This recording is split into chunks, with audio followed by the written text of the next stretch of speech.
ये कैसे तोड़े थे? गया भाग चल गया रामेश्वर तमिलनाडु में, बाबा भाग वहाँ धनुष सागर पताल में चल गया बीच का भाग तमिलनाडु में, समझा?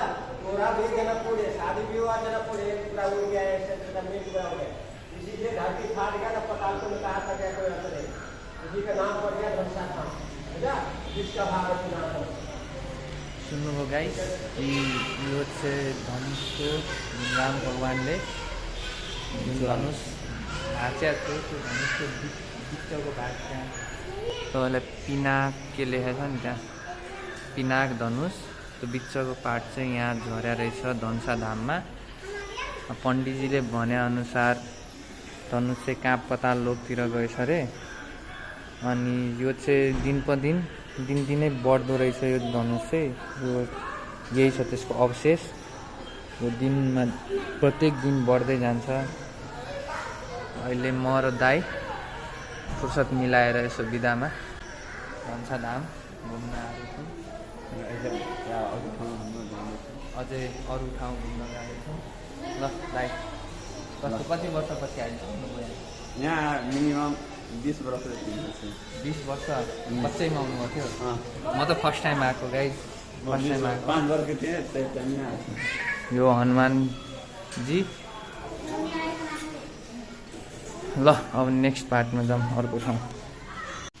कसैलाई जानकारी चाहियो धनुषा धामको बारेमा, यो धनुषको बारेमा भिडियोलाई पज गरेर हेर्न सक्नुहुन्छ।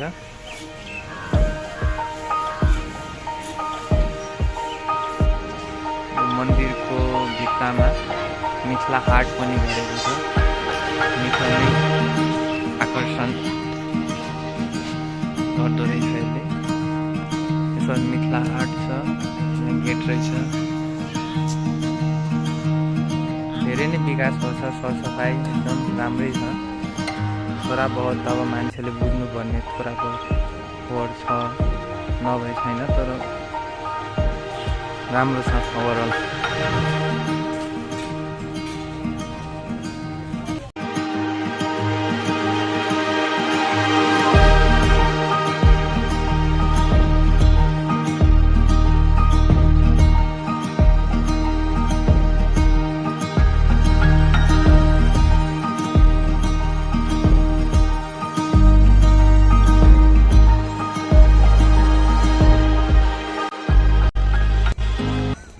अहिले हामी परशुराम मन्दिर भनेर भन्छन्।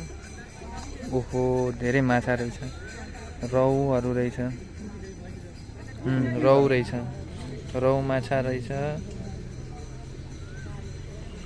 कार्प पनि रहेछ, सबै भाग्यो। मुरी किनेर ख्याउ पर्थ्यो, मान्छे हेर्ने बित्तिकै भागो। मुरी ला ए पर्दैन। मन्दिर खतरा रहेछ, पोखरीको बिचमा।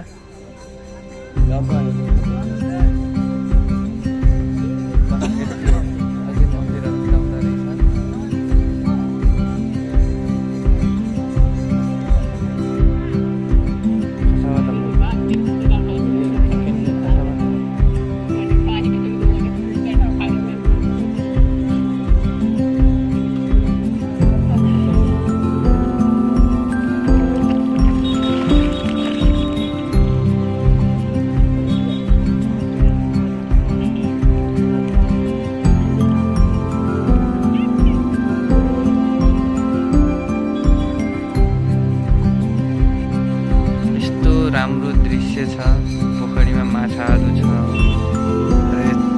शेषनाग कति गयो नाग होइन भगवान भोले भगवानको गर्दनमा बस्ने त्यो नाग शेषनाग भन्छ कि नाग भन्छ त्यो छ।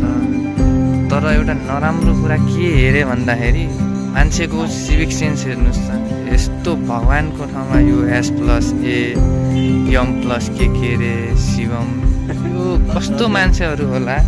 यो P+ के छ अरे समथिङ के मतलब कस्तो माइन्डसेट भइसकेको मान्छेहरूको।